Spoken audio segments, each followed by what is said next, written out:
It's the Church Solutions Podcast. Welcome, everyone. We're glad that you are here. My name is Phil Thompson. And I'm Steve Lacy. This is episode number 401. Really? Yeah, What? yeah, We skipped 401. 400? No, I already did 400. You weren't here. You were gone. Oh, wow. You were Mike goofing wanted to off. make a big deal out of it. We can do So, oh, well, we'll go wait for 500, huh? we can do 500. We've done, honestly, I mean, I say this a lot, but we've done more than that. But it's whatever. So, but yeah. So sorry you missed that. But hey, we'll do another one. Well, we do about one a week, so it wouldn't be next year. It'd be 2025, I guess, that we would probably hit 500. If we keep Uh, doing these things, who knows? Change happens, right? But yeah, never know. I enjoy doing them. So before we get into our topic today, we have got a webinar coming up, and we provide resources for churches and ministries, besides being a wonderful tech company that we are. And we've got a webinar coming up October 17th. And Steve, what is this webinar all about? It is about a free toolkit to promote your Christmas services. So So if I have plumbing issues, there's wrenches in it and there's wrenches and things like that. hammers and sockets and Yeah. open ends and all kinds of stuff. All right. So people are being confused now, thanks to me. So what you're saying here is not actually a toolkit, but it's a toolkit in the sense that there's lots of resources for people to use to help their church connect and reach more people for their Christmas services. Yes, it's a way to promote and get your people promoting. So it's a toolkit of things that you Yeah. can use that we're going to be providing. All right. So the webinar is about that. It's free. It's only about a half hour long. And where can people go to sign up for this free webinar? They can go to webinar.streamingchurch.tv. Webinar.streamingchurch.tv. And also, we have other webinars that we've done in the past, and you can actually get to those other webinars by going to webinar.streamingchurch.tv. You can just scroll down all the way, and you'll see a little green button that says past webinars. And so we've done some great webinars this year. It's been a really fun year doing webinars. We've done them off and on for a long time, but this is the first year that we've done one every month. So sign up for that if you're able to do that. If you get this podcast later, you can still go over there and watch it because we'll record it. All right. So today we're going to talk about how to build a strong online presence for your small church. And I emphasize small church because look, it's overwhelming at times. I've been in that seat. Many people listening to this podcast have been in this seat where you're in a smaller church and you're overwhelmed because there's lots of things to do. And managing your church's online presence is just another thing you got to try to do. So what we've got here is we've got at least 5 ideas to keep in mind, and maybe you'll add some, Steve. Maybe I'll add some as well. But 5 ideas to keep in mind when it comes to taking care of your church's online responsibilities. And I should say before we start that we have notes on this. Just go to blog.streamingchurch.tv, and that's our blogs and the building an online presence for your small churches on there. Yep. So before we get into this, we probably need to mention that I don't know what the exact percentage is, but it's probably around 80% or so of people will check you out online before they will come to your church service. Yeah. So before they drive by the building and yeah. see if it's dilapidated or if there's some people there, or they're going to drive by your website and see if it is dilapidated, and which it might be. And as we're in September. As Easter service announcements and in September. It's really, we beat this drum a lot, but it's so important to have your website up to date. There's really no excuse not to have it up to date today. I mean, most of the website stuff is user friendly now, and you can do some things. And if you haven't done a website update, I'd encourage you to really look things over and maybe have a friend look at it, right? And somebody that, sometimes you don't see things if you just see it every day. You walk in your house and the stain on the carpet just becomes old hat and you just never think about it. But a new person walks in your house, or a guest, and they see that stain on your carpet. So maybe you have a guest or somebody that you know that doesn't go to your website a lot, but go check it out with a critical eye, and they can see the stains and help you improve those things. And we've got friends that do this. I think is it Our Church, OUR Church, ourchurch.com. Paul Steinbruck, I think is his name. He's their Yes, company does. They yeah, do this we stuff. had partnered with them, and that's what they do for a living is Yeah, they host church websites and provide the tools right. to manage your SEO and manage your website. Yeah, And yeah, that's a good group. So if yeah, you are looking for a new website host, and there's somebody that can help you out. yeah. So Ourchurch.com. So forgot to note the time here. How long have we been going so far? Been like 3 minutes or something. I don't know. So let's and again, when you're updating your website, look, is your mission still the same? Is you have anything new going on? Is there something that you have posted on the website that's no longer happening? All those kind of things. And you should have a website that's well designed and easy to navigate. And of course, as we've been saying, up to date. So that's the first thing. Update your website when it comes to having a strong online presence. yeah, because that will tell a lot about, well, that's going to influence people's decision on whether they're going to take the next step. Yeah. Which the next step may be, oh, let's look at one of their past services, or let's go dig into what do they have for kids, or and then the next step to that is let's go give them a try. So it's usually 3 or 4 steps down the road before they're walking through the door, which wasn't that way 30 years ago. No, So it wasn't that way at all. I did have somebody walk through the door, and a few years ago, church, I was executive pastor, and I think I was actually speaking that Sunday, and a new person walked in, and I said, "Hey, how'd you find us?" And I just drove by and saw your sign. I said, "Oh, you've been to a website?" No. I said, "Oh, okay." So they came in, and I don't think they ever came back. that's the reason you remember them, is because they were the anomaly, right? So They didn't check it. They drove by and saw the sign or something. Said, I'm going to check this out. But it'd be good to really look at the website. All right. So moving on here, when it talks about online stuff, here's something that some people just detest, but you need to do it, and we can talk about maybe how to do it here in a moment. But number 2 is be active on social media. Be active on social media. That's a tough one, especially if you're busy, right? yes, I would recommend that you're not active on all social media, that you just pick a channel. Yeah. So pick a lane that you say, most of our people that come to our church are in this lane. So I'm going to pick that thing. And then, because the next thing that people are going to do is they're going to go look for your website. And if they can't find your website, or they'll move on to go searching on social media. And you don't want to, it's probably much better to not have a presence than to have a really bad presence. So that's again, pick a lane. So if you're not on Instagram, not a big deal. They didn't find you on Instagram, but you're on Facebook and your post is about coming to our Easter service in September, then they're going to go, these guys really don't value or keep up with their people using the social media. Yeah. So again, you want to be active, choose a lane, and just make a point to schedule some time, maybe once a week, put it on your calendar and go post a snippet from your last sermon, or something that's going on, or something that may be of value for the community, people out there. Just make a point to spend 5 minutes and go into your chosen lane and post something.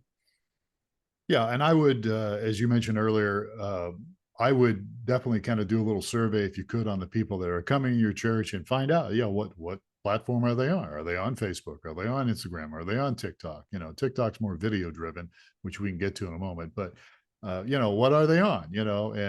And yeah, I think you're right. I mean, you can't be all things to all people and all over the place.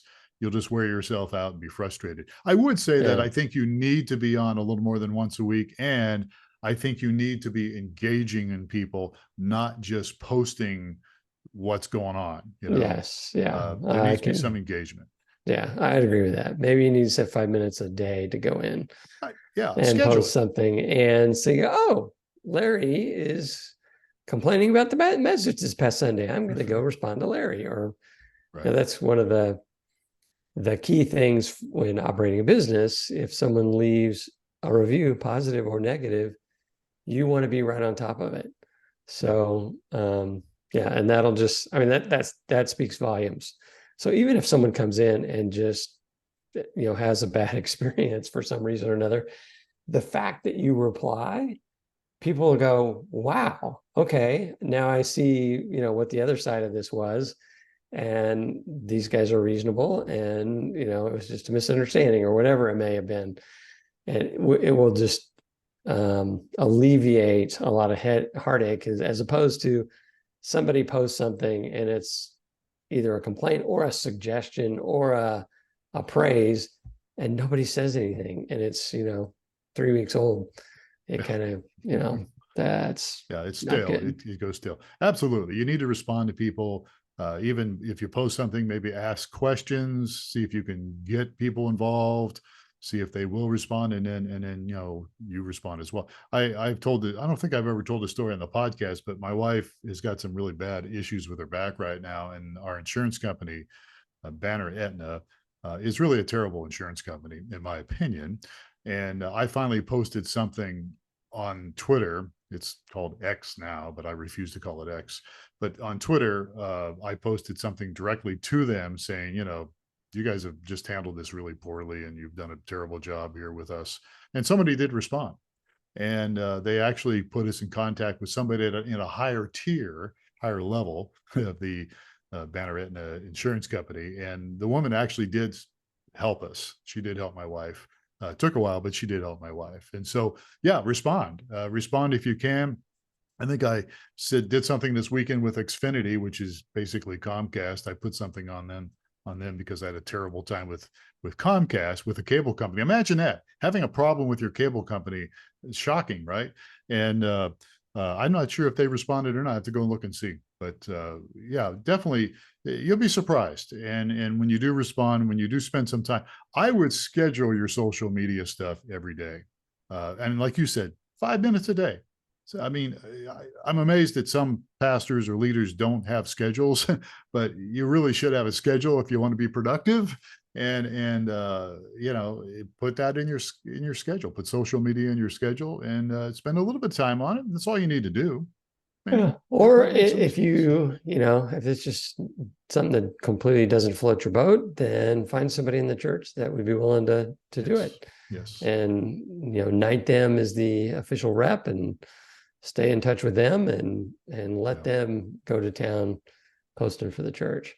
Yeah. And all these things that we're actually talking about here today, if you can solicit help, reliable help, that will make a big difference in your schedule as well. All right. So social media, be active on social media as much as you can, and pick your channels, and that will make a difference. All right, let's move on here to number 3. What's number 3?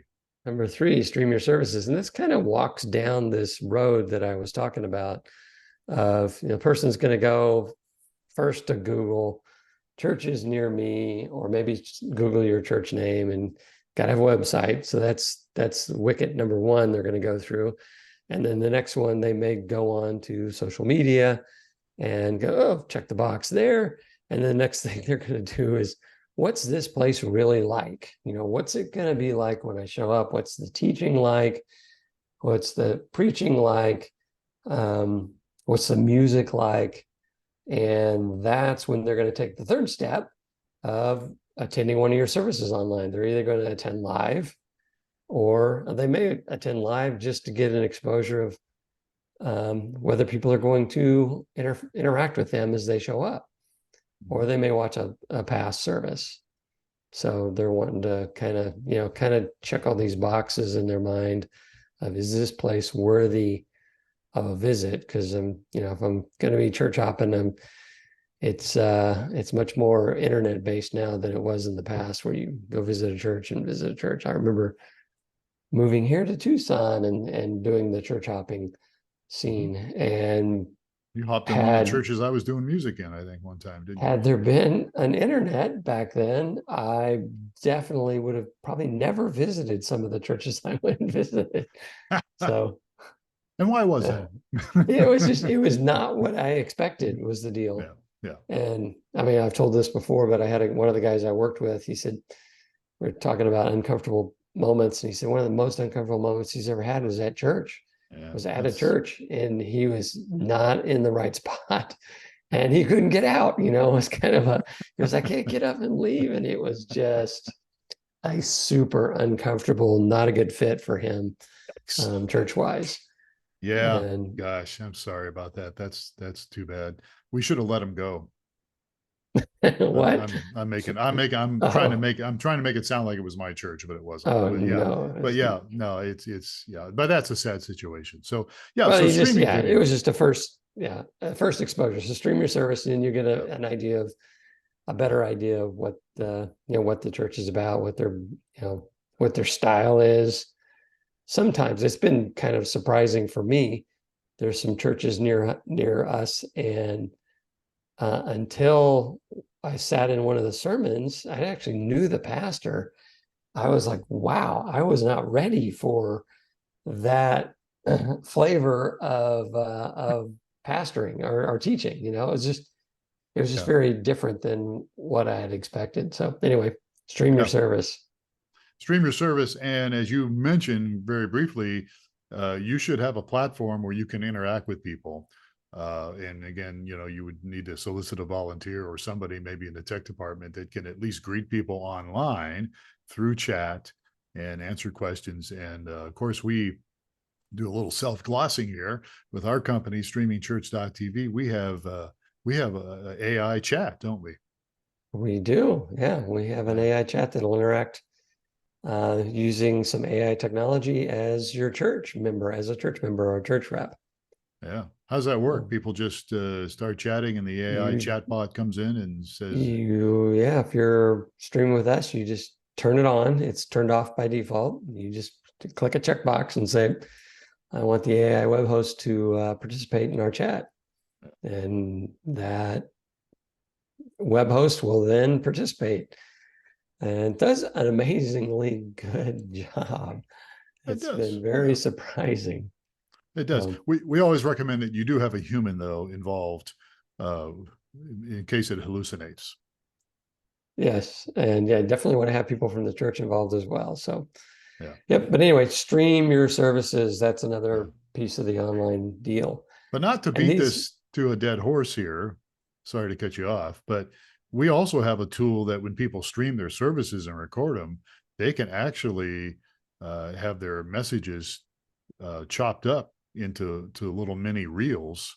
I'm calling them reels, mini clips that people can put on social media. So it can automatically do that. We call it the sermon clipper, which yes. only comes with streamingchurch.tv. Yep. It will automatically record your sermon and it'll automatically create your sermon clips that you can post on social media. Yeah, Yeah. that's pretty cool tool. Yeah. Yeah. All right. I'm sorry. I cut you off. What were you going to say as we were I wrapping? don't remember. All right. So We'll move we're on. moving on. All right. So anyhow, streaming is a great tool. All right. So number 4, create online resources. This is something that I think a lot of churches fail in. And that what I mean by that is there's people looking at your website and they might be looking like, all right, well, who was Jesus? Who really was Jesus? And what does the Bible, what does the Bible say about marriage? Or what does the Bible say about sex? What does the Bible say, about the situation I'm going through right now with my job? And I think a lot of churches miss the boat here. Is there's plenty of resources you could post online that are biblical, things about Jesus, things about the apostles that can answer a lot of people's life questions. Yeah. And I think another important part of this is people may not be necessarily looking for a church when they're going out and looking for stuff. They're just looking for answers.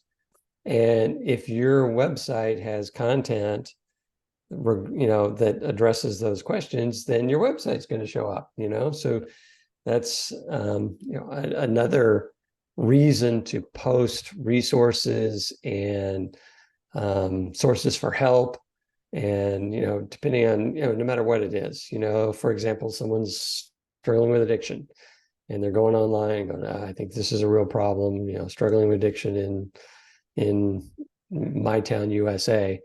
And if you provide some resources that I have a group that is dedicated to those that are struggling with resources that meets every week at my church.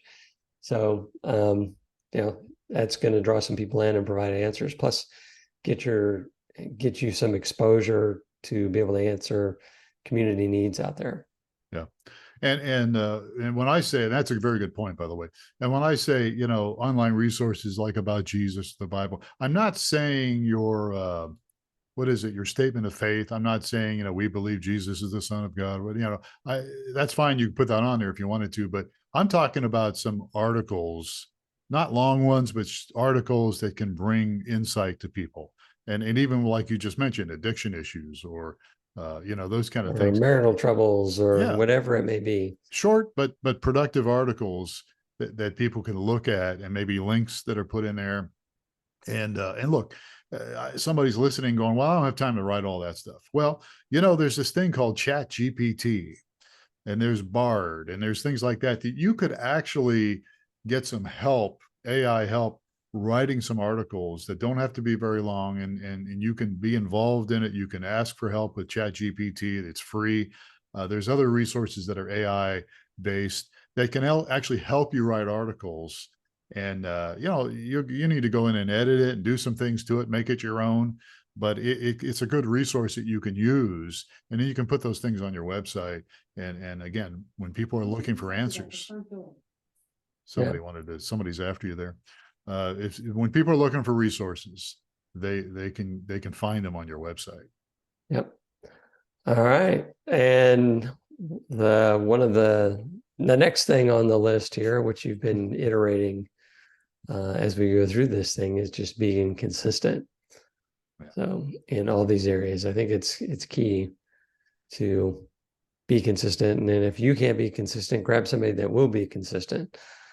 Yeah, look, if you just schedule something and just do it every day, or do it when you have it scheduled, it will make a big difference. And it's when we talk about this stuff, especially as we're addressing people that are maybe in leadership at smaller churches, this stuff can be overwhelming at times. It can be very struggling. You're trying to do a bunch of things here, but if you can get some help, and most of all, if you can consistently hit it, always be doing it, it makes a big difference.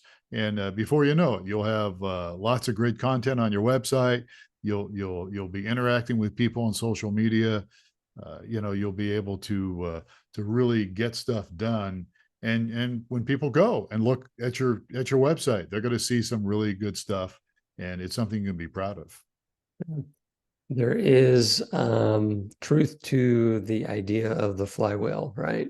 Yes. That if you can, it's really hard to get it going initially, but if I schedule a push, every day to keep it spinning, after a while, it's got some energy in it that's going to yield some results. So it just takes a little bit of I'll push on it every day or so to keep it spinning, and then you'll yield the results of being able to crush that grain or whatever you might do with a flywheel, power your house, or just be an effective outreach in your community. So it's certainly very true. And one of the things we want to be here for you and your church is a resource. And the reason is that all of us here, we're not getting any younger. We've been around for a while, and we've got some wisdom, I would hope, that we could help your church, your ministry with. And that's why when you go to streamingchurch.tv, and I'm self-glossing here again, but we want to provide resources. And so there's a resource tab, and there's stuff there that we can do to help you. And we're not just all about tech stuff and streaming video, but because we've all been involved in our churches and leadership, we've got something I think to offer. So, if whatever we do to help you guys, that's what it's all about. So if you want more information, just go to blog.streamingchurch.tv. That's our blog. Used to be newmediaministries.tv. I guess people can still go there. But if we can help you in any way, that's what it's all about. Okay. Anything else to add to this, Mr. Steve Lacy? Should do it. All right. Well, look, we've got the webinar coming up October 17th, 12 noon Eastern time. If you want to get ready for Christmas and get some free resources for your church, we'll provide that for you. Just go to webinar.streamingchurch.tv and reserve your seat today. It's free. We'll take some Q&A at the end of the webinar. It's about a half hour long, and whatever we can do to help you guys. Okay. I think that's it for now, right? That's it. All right. Well, thank you, Steve. And thank you, folks, for spending some time with us today on the Church Solutions Podcast. My name is Phil Thompson. Please take care of yourselves and each other. And we'll catch you again on another episode.